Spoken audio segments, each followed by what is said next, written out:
Welcome back to bass-cafe.com. Today I brought Bob Vaughn, the Cedar Valley Bassmasters 2021 Angler of the Year. We're going to talk about worms today. Before we get started with our guests, I want to make this little statement for Bass-Cafe and our guests. All of our guests here as local anglers in Iowa, some will be Wisconsin possibly, or Illinois, or even Minnesota. These anglers aren't here to say they're the best anglers in the world. They're not saying they're going to win the Bassmaster Classic next week or anything like that. This is really just local anglers talking about how we fish in the Midwest and most specifically in Iowa. So with that being said, I want to talk to Bob today a little bit about worm fishing. To me, worm fishing is a great way to fish, but how do you set that swim jig down? How do you not throw a crankbait? Why are you putting a spinnerbait down over a reaction bait? And how do you slow down when you have all that adrenaline going, you're in a tournament, you got all that money on the line? What takes you from one phase to another, and why do you like to throw a worm? So welcome, Bob Vaughn. I like to throw a worm. I'll throw a spinner blade. I'll throw the reaction baits and stuff before. And once you don't get that reaction bite anymore, then I'll switch to something slower. Slowing down with a worm. So you start out in the morning, you're out there, it's 5:30 launch time, you pull up, you drop the trolling motor, it's 5:35, you're looking out this beautiful patch of weeds or vegetation, whatever timber maybe you're fishing. What's the thought process that goes through Bob Vaughn's head as to what I'm going to pick up next or first?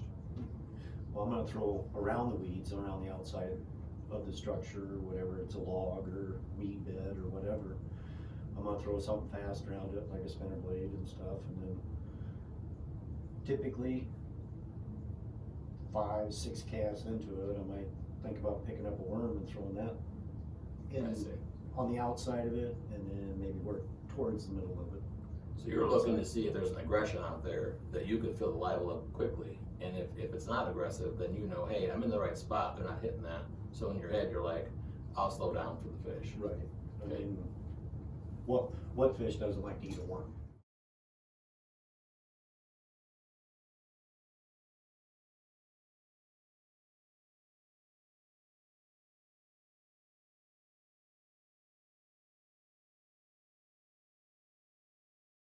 And I'll start with like a 7.5 inch power worm.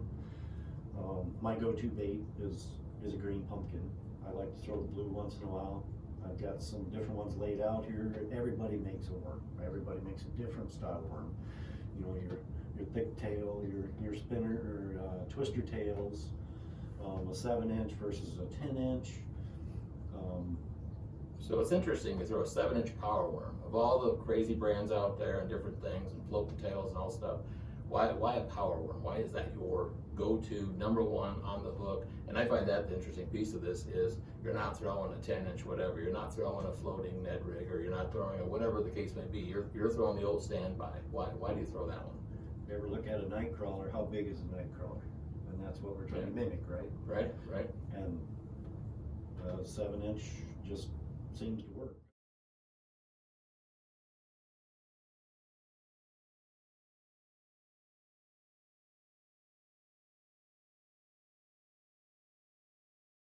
Right. So are you Texas rigging that, or are you wacky rigging it? How are you throwing it? First, I'll start out Texas rigging it.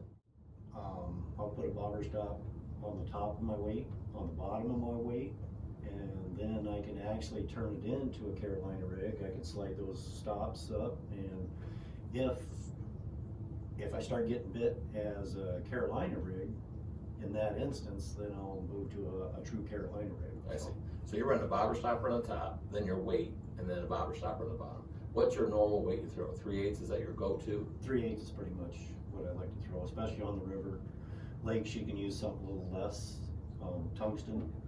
And I'll throw a lot of tungsten on the Mississippi because it just costs you a lot of tungsten weight. So I throw a lot of lead around the timber, and I tend to throw tungsten more in the vegetation because I can get it back better. yeah. So if you're not going to the 7-inch power worm, I see there's some other worms out here, some pretty big ones. What's the key factor for you to switch over from a 7-inch worm to say a 10-inch worm? And also, if you would, explain a little bit about what style line are we throwing? Are you throwing this on braid? Are you throwing it on mono? Does it matter what situation you're in as to what you're going to throw that with? If I'm flipping it as a Texas rig, I like to throw it on Power Pro. I use a lot of Power Pro. No leader, 12 straight Power Pro. Just straight Power Pro if I'm Texas rigging it. And then once I go into a regular Carolina rig, then I'll put a leader on the end of that, maybe 8, 12. I see.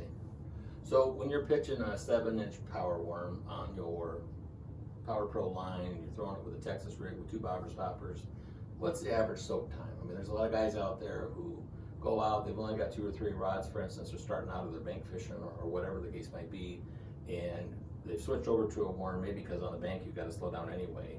Are you soaking that worm for 15 seconds, 30 seconds, 45 seconds? Does it depend on what situation you're in? How do you look at that, and how do you gauge that?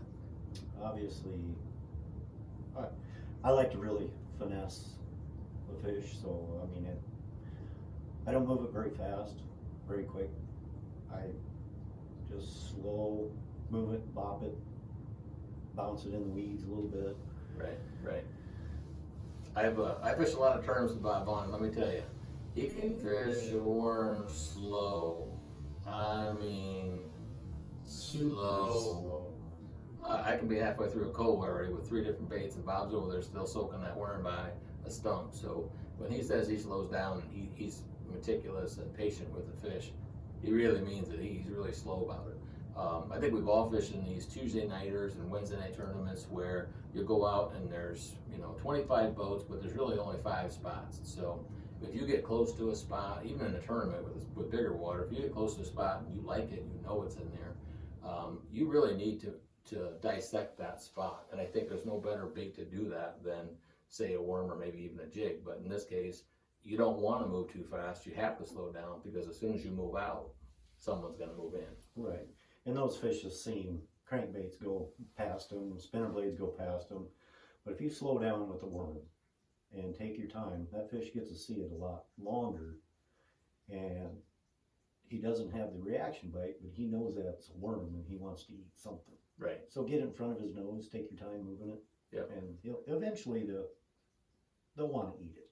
So are you watching a line, or do you feel the bite, or is it a mixture of all those? And is there one that's more prevalent than the others? It's kind of a mixture of both. I mean, there's times where you won't even feel it, and you watch your line go one direction or the other.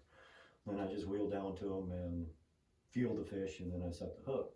Or there's times where they'll just crush it, and there's no question whether or not there's a bite. Right. For a lot of the guys who haven't fished a worm before, or maybe you're starting to learn how to fish a worm, that kind of thing, I had some advice a long time ago in Las Vegas. The guy told me that when you're fishing close to structure or the shore, you have to watch the line, because when the fish hits it, he's got no choice but to come towards you or side to side, which means you're not going to feel a tug. He can't swim into sand or dirt or a log or a bush. So you have to watch that line. So there's a tip for you is, if you're fishing tight up against something, especially if it's on the bank, make sure that you're watching the line, because if you're not, you're missing the bite. I mean, he's going to pick that up, you're never going to know. And windy days make it a lot tougher, because then your line's all over the place. So if it's windy out, that's a great point. Do you switch up your weights at that point? And that brings up another point too with worms. If you're fishing the river, and I know you do a lot, is it still a 3/8 when you're fishing current? Do you let it kind of flow with the current, or do you pick the weight up a little bit? Or again, is that dependent on the situation? That depends on the situation. If you need to slow your bait down, you can go to a heavier weight. If there's a lot of current there, you're going to have to go to a little heavier weight. I see. So if you want to target that structure, that's what you need to do. Right. I know some guys on the river, we've got a buddy named Eric who likes to throw tubes, and he throws it out into the current and then let that float down the side of the structure or the vegetation, whatever they're fishing. And that's kind of a cool tip. And I've done that several times with a Cinco, and that works pretty well, but it's a very patient situation, especially with small weights on it. So if you had to go to a big worm, one big worm to go to, I see you've got a couple here. These look like Zoom worms possibly. What's your go-to big worm, or is there not just one? Is there multiple ones that you pick on certain situations? There's different ones. I've been on the Mississippi, and I set this one out because it's got a little purple on the bottom. And I was throwing that last year in a tournament, and it seemed like they wanted that. It's got a little green, a little translucent in the middle, and then it's solid purple on the bottom. Throwing big twister tail, kind of like this. I wasn't getting bit, so I changed colors and stuff. And don't be afraid to change your colors. And like this is just a dark purple guy. You know, Yeah, it looks like a theme here. I see green, green, green, and dark purple. We got another dark purple here. Seems like you're kind of in that same zone where I don't see you throwing a big bright pink with yellow polka dots. It looks like you're in a certain range of colors, which is a lot of guys who fish tournaments will tell you, you can't put 75 bags of worms in your boat. So you got to pick and choose what you do. And most guys switch or stay with the blacks, the dark purples, the browns, the greens, that type of thing. Water clarity is going to make a little difference too. So, I mean, I like the darker ones myself. Greens. I mean, a night crawler typically is that color, so that's what they're after. Right. So I'll ask you a question that all the guests are going to get asked here, and this is kind of a cheater for the guys coming behind you, is you get 3 rods in the boat. Only 3 rods in the boat. Is one of those rods going to be a worm rod? No doubt about it. No doubt about it? No doubt about it. So what's the other 2 rods? Spinner blade and probably a swim jig. That's kind of a versatile situation where you could almost use each one of those rods for the same bait. I mean, each rod is probably a medium heavy kind of thing. I throw nothing but medium heavy rods. And do you like the 7 foot, 7.6, 6.6? What do you throw? Mostly 7.3s. Is there a specific rod that you think is best for a worm, or are you kind of universal in what you do with your equipment setup? I'm kind of universal with what my equipment is. Mostly what I buy is Veritas 7.3s. I like that tip action on the end of them. Them 7.3 rods are kind of a fast action tip, right? And it helps you with the sensitivity on a worm. So gotcha. So this is probably the most difficult question I'll ask Bob, because I know his personality is one of my best friends. Is what's the biggest mistake you see guys throwing worms? What's the biggest mistake you see them doing, in your opinion? And Bob's not a guy that pointed out somebody's mistake, so this is not going to be easy for him. But if you're watching somebody, say you're watching me over there throw a worm, which you've done many times, what's the biggest mistake you see the average fisherman do? Going too fast. Fishing too fast? Fishing too fast. Yep. Throw it out, reel in. Throw it out, reel in. You can't get that worm in and out of there fast enough. Yeah. That fish isn't looking for that.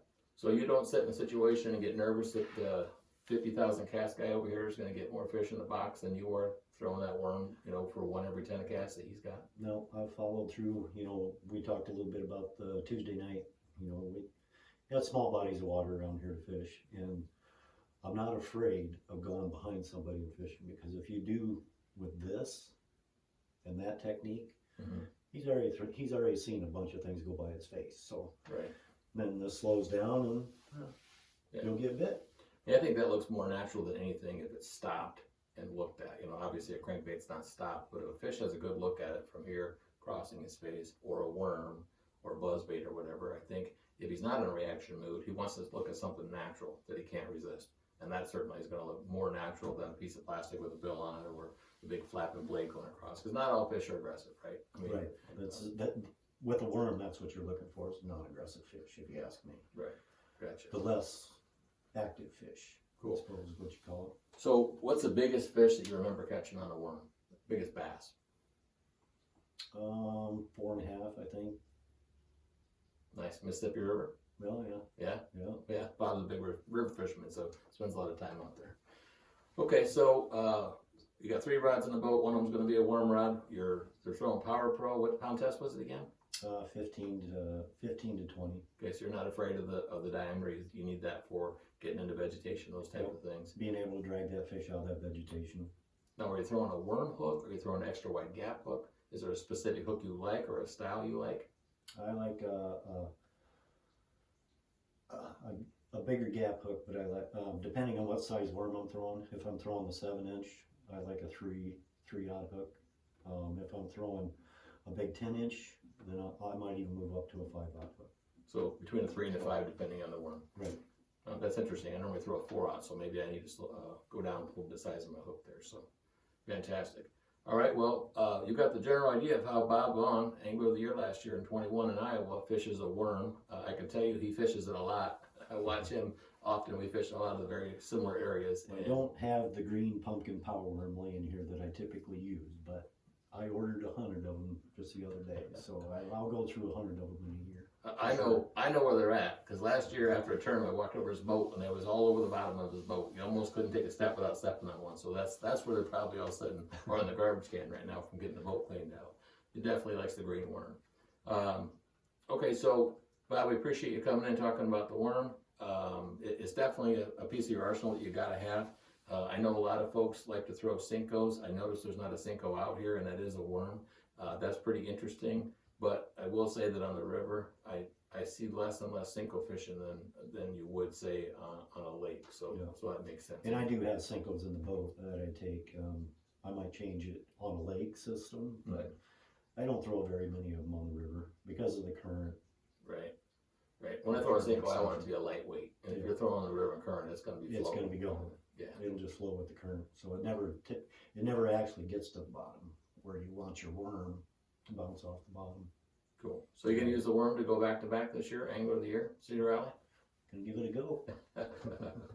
All right, anglers, thanks for tuning in to bass-cafe.com. We hope you enjoyed the Iowa fishing segment here, that we want to kind of get more focus into what we do around here and less about how to catch the giant ones in Florida and Texas, because most of us don't get down in those parts. And there's not a whole lot of video about how to fish in the Midwest and how we do it. So there's an inside look at how it works successfully, and has multiple times kicked my butt. So I can tell you that it's definitely a good technique. So thank Bob for coming in. We're going to have Bob do some more videos for us down the road here. So appreciate you coming in, Bob, and congratulations on your Angler of the Year. Thank you very much. See you next time, anglers. Tight lines.